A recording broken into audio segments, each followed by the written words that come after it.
How to copy WhatsApp link. Hey everyone, welcome back to our channel. In this video I'm going to guide you on how you can copy a WhatsApp link, so make sure to watch the video till the end.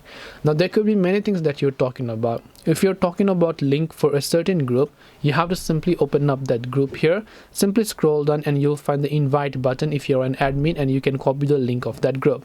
But if you're talking about creating your own WhatsApp link so that you don't have to share the number to someone, but directly they can click on the link and they can directly contact you.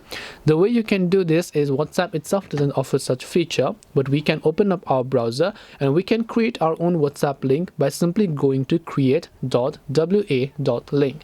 I'll make sure to drop a link below for this website. It is a free website to actually go ahead and create a WhatsApp link. So over here you can see it says create a free WhatsApp link. Tap on create a free WhatsApp link option. All you have to do is basically enter your phone number here, and once done you can create a custom message, then tap on the generate my WA or WhatsApp link option. Then you can see it will give you the QR code along with the link, so you can choose to copy the link, and next time whenever someone visits that link they will be redirected to that particular WhatsApp account.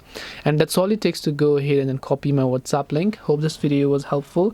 If you have got any more questions, feel free to also leave them down below. Thank you for watching till the very end of this tutorial, and see you soon in our next video.